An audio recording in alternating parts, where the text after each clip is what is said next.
Okay, we're live. Welcome everyone to our event, AI Hiring Regulations Unraveled.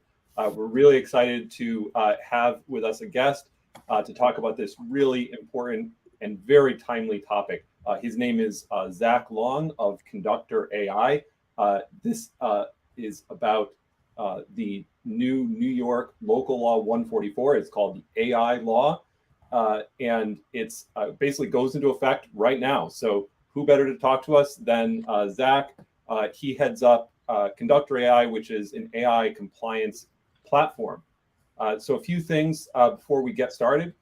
We are streaming this on LinkedIn, Facebook, YouTube, our Facebook page, and a group. So you are free to comment. If you comment and we see your comment, we're going to try to pick up your questions at the end of this. We're going to try to keep this to around a half an hour and then leave about 15 minutes to answer your questions. And I'm sure you might have many. So on to us. Zach, we're going to go over in a few minutes and he can introduce himself. My name is Miles Jennings. I'm the CEO of recruiter.com, which is a hiring platform. We offer recruiting solutions for employers. I encourage you to go to www.recruiter.com to learn about our hiring solutions. Also, we run the AI Exchange group on LinkedIn. A lot of you are probably members of this group. It has a new focus solely on artificial intelligence. There's just so much going on, so many new developments. It's actually almost impossible to keep up with it all. So we created this discussion group. There are over 1 million members now, and it's very active. We're looking forward to developing lots of great conversations in that group and also having really nice events like this one with Zach. One note before we start, this is kind of a compliance and legal topic, so I thought a quick disclaimer might be a good idea. I'm getting the thumbs up. This is not legal advice, although it might seem like it. This is just for general and informational purposes only. We're trying to help you make sense of this new regulation, see how it applies, and really just discuss the industry and how things are changing with AI compliance and regulation. It's a great topic to discuss. But of course, when you're making decisions, talk to your legal counsel, talk to more official people than we are. So Zach, why don't you introduce yourself and your company a little bit? We'll forgive me. I'm going to ask you a couple of questions about your background and about Conductor, because I love talking about startups and I love hearing about the genesis of the idea. Yeah. So thanks. So I'm Zach. I'm the founder of Conductor AI, and we are an AI compliance firm. We specialize in the nascent but rapidly growing world of complying with AI regulations. AI is hot, but hot on its heels is our governments that are passing laws to govern what you can and cannot do. So yeah, thanks for having me, Miles. Zach, when did you start this company? When did you get into this area in general? When did you get interested in AI and compliance and everything you do? So I've been working in AI space for many years now. I worked before starting Conductor AI. I worked at Palantir Technologies, which is a large multinational company with a specialization in AI, for 8 years. When I left, I headed up our AI work in the Department of Defense. And I left to actually, based upon some of the problems that I was seeing and encountering, which is just around how tricky handling and navigating some of the compliance hurdles that we had to deal with were. And I realized that this was just going to be that, as the interest in AI boomed, I realized that that governments were very acutely aware of what was going on, and that this isn't 2012 anymore. Tech is not this glory child save all, and people are afraid, and perhaps rightly so, and are going to be regulating AI very closely. And so earlier this spring, me and my co-founder, who worked at a compliance tech company called Prevail Technologies, we started a company, Conductor AI, to help companies navigate this. And the first big US law regarding AI regulation is New York City 144. So yeah, so that's what we're going to talk to you about, that, and then any other AI regs that are coming down the pipe, of which there are many. Probably many. Yeah. And for anyone looking out there to start a business, get into startups, this is what you want to do. You want to do the whole, skate where the hockey puck is going. And I think, Zach, you're doing that perfectly. So this industry, if you can call it an industry, AI compliance, it basically doesn't exist right now, but it's going to exist. So you're seeing that it's going to be a trend. The wind is at your back, and this is going to be a really important area. All of the major AI companies are themselves calling for greater compliance. People are trying to ensure that diversity, et cetera, are maintained in the hiring process. There's going to be a lot of pressure on governments to regulate companies. There's also a lot of fear about AI, and so there's going to be a lot of pressure on rulemakers to basically do something about this. And here you are starting this company that it provides exactly the antidote to that. So kudos, and everybody follow this lead. Develop solutions to the trend that will happen, not the trend that has happened. Well, thank you for having me. That is certainly my bet as well, and that was a very warm introduction. So thank you. Yeah. Thanks, Zach. All right, let's get into it. NYC local law 144. Tell us about it, Zach. Sure. So New York City local law 144. This is America's first punitive AI specific piece of legislation. And I say punitive because there have been other laws around AI before, but this piece of legislation carries specific punishments for noncompliance. And it also sweeps up a lot more technology than previous laws. So Illinois and Maryland passed legislation regarding AI in facial recognition software and interview processes back in they were introduced in 2017, passed in 2018. But so that was, previous legislation, but that was very narrow, perhaps even arguably targeted at one specific company. And now this most recent piece of legislation, local law 144, has expanded the aperture quite a bit. It governs the use of automated employment decision tools, or as it calls them, AEDTs, in the workplace. The law is sort of misnomered as like the AI bias law. It's really, AI is, I think kind of the underlying fear here, but the law actually applies to anything that's really using any form of statistical process to stack and rank candidates. And we'll go into the specifics in a second, but it's any machine-driven process that used in the hiring process can be an ADT. And the requirement is not stop using this technology. It's you need to get an annual assessment for bias in this software or this technology if you're hiring in New York City. Great. Thanks, Zach. And for those who think that AEDT is an Australian Eastern Daylight Time acronym, it is not. Just to back up here, because that is the main kind of system that is addressed in this new legislation. In AEDT, I want to be very slow about this because I learned about this for the first time, whatever it was, maybe a month ago or so. I'm going to read the definition kind of slowly, and you tell us the easy, sort of the dumb way to think about this.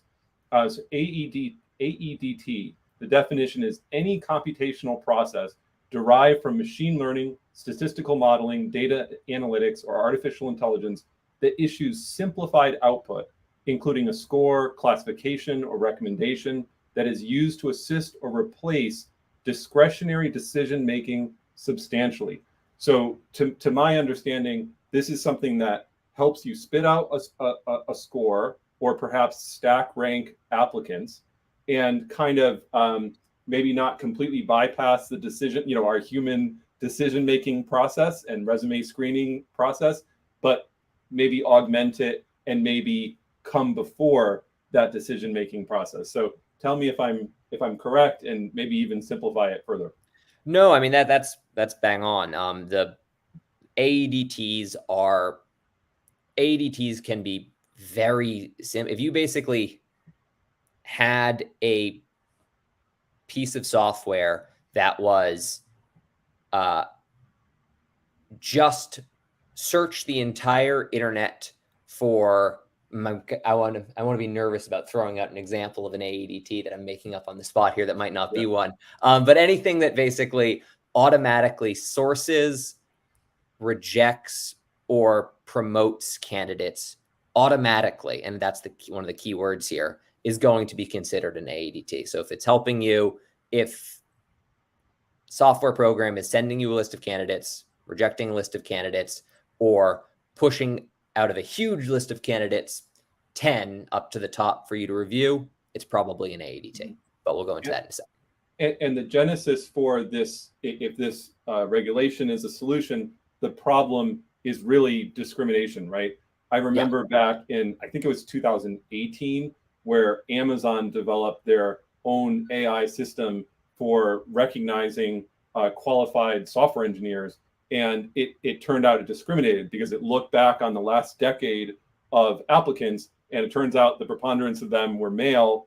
And so it started saying, hey, if you're part of the women's chess club, you're going to be, it essentially discriminated against you because of the past, right?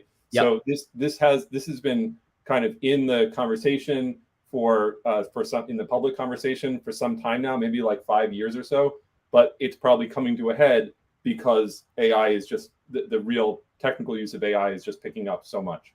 Absolutely. So yeah, so my flow chart for am I using an AEDT is if I am using, and am I using an AEDT that is subject to New York City Local Law 144? If you have a simplified output to rank candidates, or you are automatically sourcing, screening, or rejecting candidates, and you have an office in New York. If you hit 1 or 2 and 3, you're probably using an AEDT under New York City Local Law 144. Right. That's the simplified way. And one question, so when they define an office in New York City, that means many, many, many companies, not just who are headquartered there.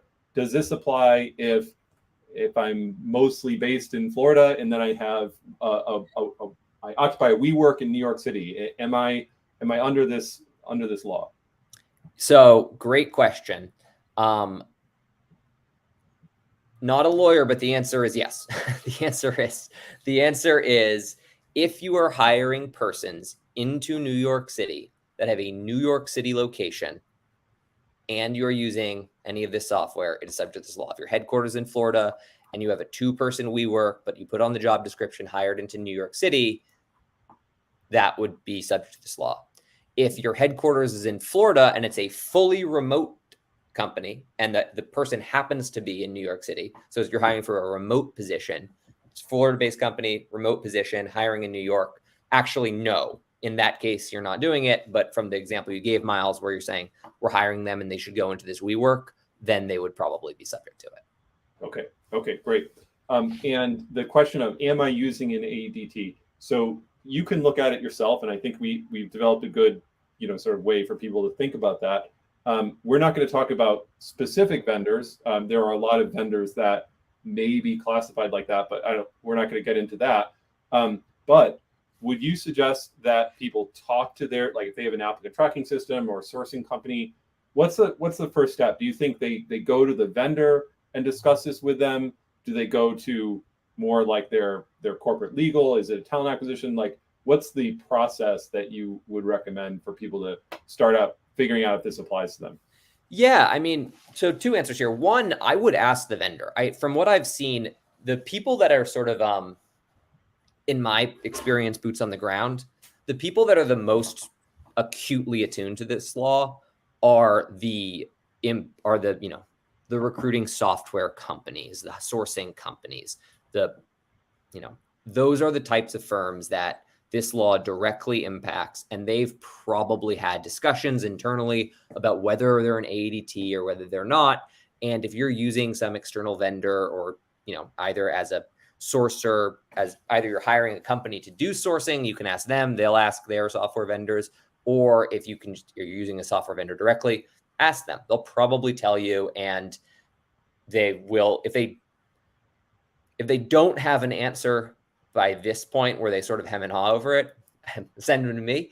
but they should probably at this point know whether or not they're an ADT and be able to tell you pretty concretely. Okay, great. Let's go on. Sure.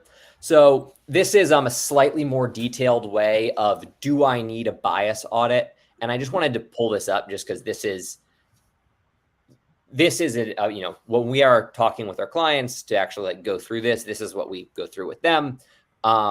So from left to right here, if you're using, first of all, is the AI software, I shouldn't say AI, is the statistical process being used in sourcing, hiring, or promotion?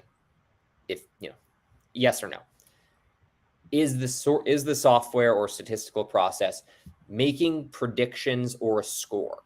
So does it provide from the letter of the law, score, classification, ranking, or assessment? And does it provide any positive or negative suggestions based upon a candidate's performance?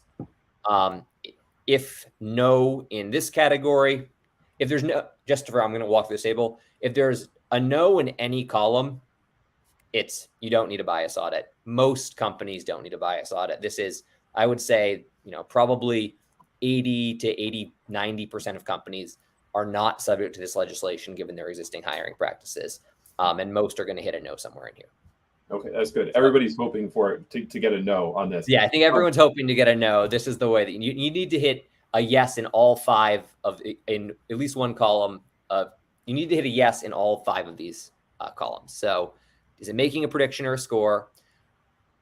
Are the factors that are being used in this process human or machine created?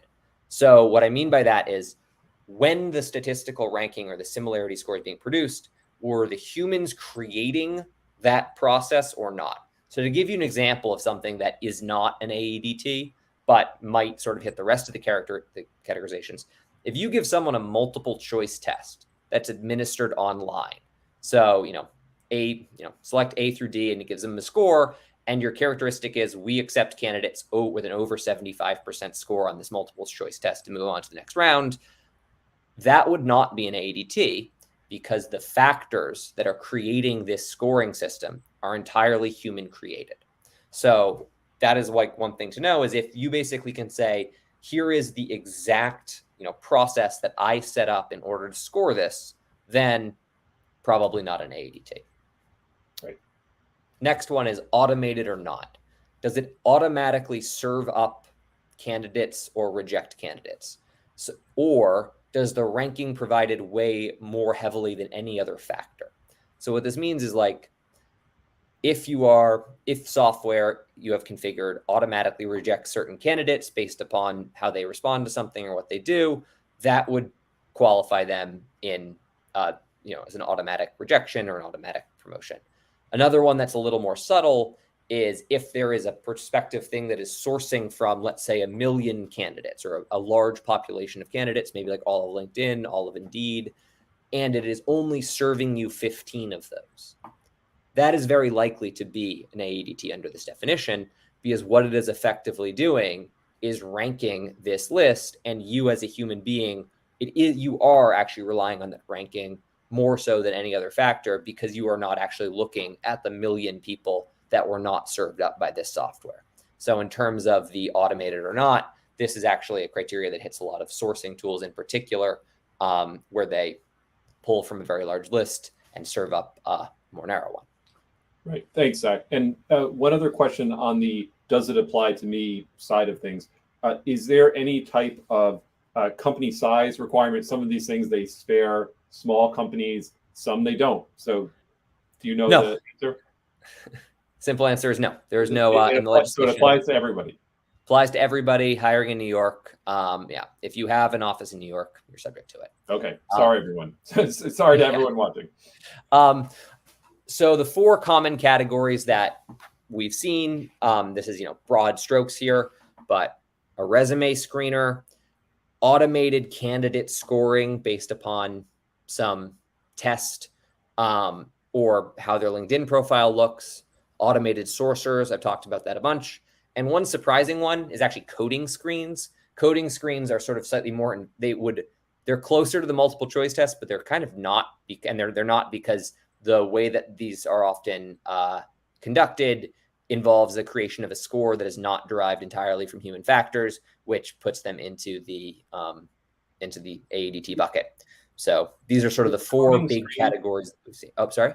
Is a coding screen a test of somebody's software development abilities, like when they're coding into a text box and then it's ranking their code? Yeah, like a hacker rank, or right.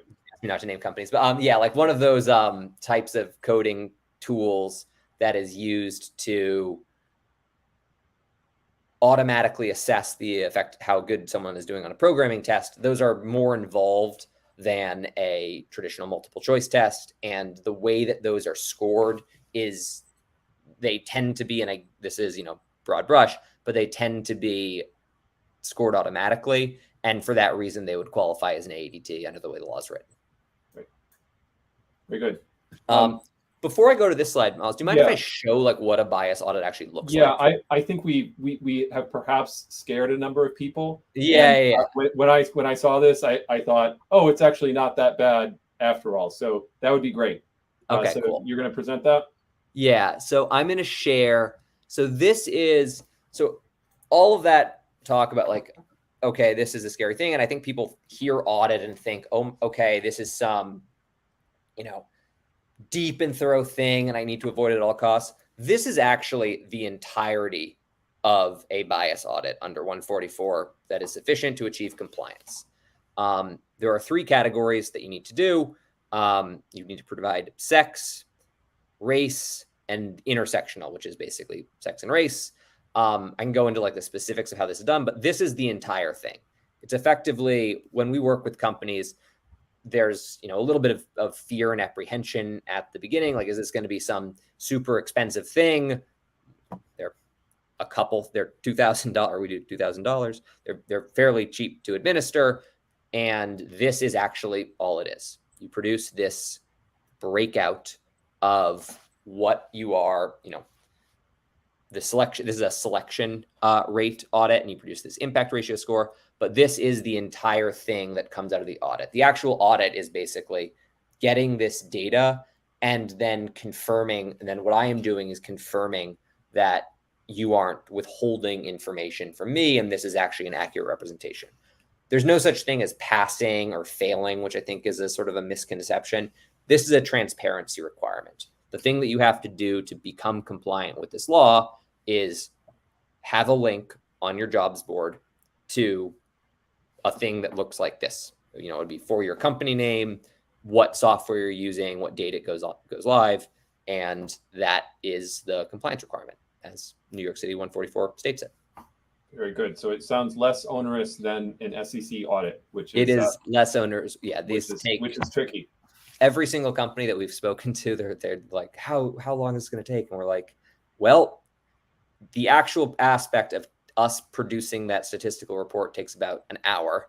The entire challenge is getting a representative sample of data from you, and that tends to take like a week, mostly because people don't actually really know where in their systems that information is stored. Yeah, that was actually my next question for you. When I see, okay, you're going to analyze my data, my first question is, where is that data? So where will that typically be housed, and will people always will employers always have that data readily available for you to audit?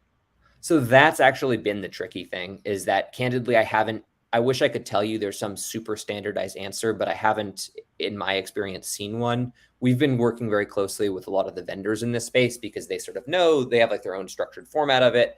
But what we've actually seen in a lot of cases is that vendors don't track applicants' sex and ethnicity.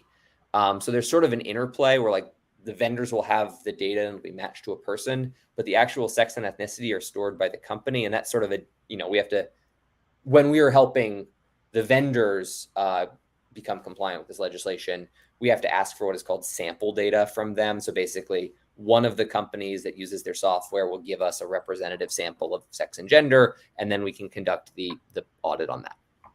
Okay, very good. All right, so let's move on to sort of the future. Yeah. So people watching this right now, some of them are from the New York area, a lot of them aren't. And, right now, nothing applies to you if you're not in the New York area. But there is just a lot of pressure to implement these things. And so what are some of the major, trends in the industry and, sort of things coming up to watch for? Yeah, so I think New York City 144 is setting a standard here that other states are likely to follow and actively following. Sort of no surprise, California is very closely mirroring the New York City piece of legislation. California Assembly Bill 331, if passed, has not been passed yet, but is currently in discussion, is set to be a January 1st, 2025 compliance requirement for you need an adverse impact assessment, which has some nuanced differences than 144, but it's pretty similar. One thing to note here, it also sort of mandates that you track gender and ethnicity as well as some other characteristics in order to be able to provide these adverse impact assessments, basically a similar type of thing for the New York 144 requirement. New Jersey A4909, that's currently in discussion. That very much impacts vendors of this software, which says that if you're trying to sell any form of AI or statistics, I keep on saying AI when it's really not, any form of statistically powered recruiting or sourcing technology, you need to have an adverse impact assessment in order to sell it, and then basically hold it up and say, hey, I've done this thing before you provide it to clients. Those laws haven't passed yet, but I think that the California one is likely to pass this year. New Jersey, maybe next year. But they're certainly coming. And those are the US pieces of legislation. Yeah, so it's really coming down the pike. And, I think a lot of employers right now, probably more, I don't have any data on this, but probably more so than ever, they are fully multi-state employers. Yeah. So what happened with us, my company, during COVID, we went completely virtual. We started hiring in lots of different states, lots of different things to think about. And the way that I would kind of simply think about things is to look at California, to look at New York, and sort of tightly regulated, more like compliance-oriented states, and make sure to follow those procedures and kind of look at those. And so that might be something that, sort of a piece of advice for employers right now, because even if it doesn't like apply right now, you might sort of look at those as what's coming down the pike. Yeah, that would be my expectation too.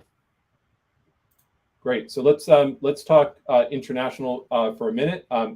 My eyes aren't good enough to read this, but what are some of the major trends and yeah, okay. So this graphic is a little too small to read, isn't it? Okay. Well, the point here is in the past 2 years, there have been 17 separate pieces of AI legislation that have gone out in countries all around and continents all around the world. This isn't including state and local legislation. The biggest one, and by far the most, AI is currently not very regulated. It is my firm belief, and AI is going to be very regulated. That is going to happen. And you can see based upon this graph of how many pieces of legislation have been introduced, that more legislation is coming. The most strict of these, that is the most immediate to pass, is the EU AI Act. This is a very, very much more onerous piece of legislation than the New York City bias audit. It's not even close. And hiring, if you're using any form of hiring software, there are meaningful compliance requirements if the EU AI Act passes that you will have to meet. It is considered a high-risk application of AI in the European Union, and it will only apply to people that are hiring in the European Union. But if you're a multinational company that is has maybe some centralized function here, there will certainly be additional compliance requirements for you in order to continue using those products in the European Union. And when is that possibly coming down? So it just passed the European lawmaking process is quite long. It just passed sort of its second wicket on, I believe it was June 14th. So a week and a bit ago. It is expected to pass it is expected to basically become an official piece of legislation by the end of 23 with a go live date set for 2026. However, all of this is, depends on the timelines of the European lawmaking bodies. I would say that January 1st, 2026 is a reasonable guess, but it is not, necessarily clear it's going to happen, what the day is. Right. Thank you. And we just got a comment in from Andrew here. Dame Wendy Hall is trying to spearhead this in the United Kingdom. So you might know something about that I don't, Zach. Yeah, so the United Kingdom and the EU are taking very different tacks on this. The European legislation is very strict, has a large number of requirements that companies are going to have to work to meet, while the UK is taking a much more, I would say, permissive approach. The UK does not have is not part of the European Union. It does not have I don't know exactly how things will shake out, but if we can draw any conclusions from GDPR, a lot of corporations, I suspect, will have to adhere to what is considered like the strictest piece of legislation in a global market. And I think the European Union would qualify as that. Right. Okay, terrific. So we are at 1:30 right now, so we're going to kind of wrap it up. Here's, I'll show Andrew gave you some more information there. All right. I'll be sure to check that out, Andrew. Thanks. Okay. And again, Zach, I really, I applaud you for doing something kind of entering into an area of great white space, right? Like it's something that is really going to develop. It's an important topic. It's also a very, I would call it a dry topic. And I think that not to insult you, rather the opposite. I think that many times sort of dry, difficult, boring topics that are like compliance and legal, data science, areas that are very difficult to sort of get your mind around and get excited about, they actually represent tremendous opportunities for entrepreneurs who really can like go into something, become subject matter experts, and really develop into leaders in that field. So really, like, hats off to you, and I wish you the best with it. And it is for a very good, I won't call it a cause, but it is a good process that's needed to help diversity and ensure that all of this AI is kind of developed in a fair way. And certainly hiring is an area that is very sensitive. So tell people how to kind of get a hold of you, and then anything else you want them to know. Thanks so much. So my company is conductorai.co. My email is zach@conductorai.co. You can also reach me on LinkedIn. If anyone has any further questions here, would be happy to discuss, happy to talk New York City 144 or any of the upcoming legislation. Just want to say this, I am actually just putting my views out there. I am a big believer in the value and the goodness of AI. I also think that you can misuse it. And in my opinion, making sure that companies are actually able to deploy AI, but in doing so within the law, I think is an extraordinarily important and a mission that I believe deeply in. So thank you so much, Miles. And again, conductorai.co, Zach, Conductor AI. You can reach me on LinkedIn. Happy to chat anytime. Zach, I got a question that came in about the timing. So this is really, I said at the beginning actually that this was a timely notice, and I believe it was July 5th, if that's correct, that it goes into enforcement. And so we are Correct. having this right at the right time. And so this person asked, is that actually true? So yes. I don't know the answer to that. So is it being enforced? July 5th is the enforcement date set in law. I've spoken to that is the go live date. So if you want to get compliant in advance of that date, please reach out to me now. Also, don't feel that you're too late. I can tell you that this has been the busiest week we've had, and I expect next week is going to be the busiest week we've had. Right now, there's a lot of people that are hearing about this law, figuring out how to get compliant. Now is the time.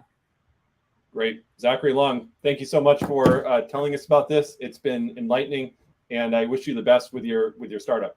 Thanks, Miles. Talk to you guys soon. Okay. Thank you all.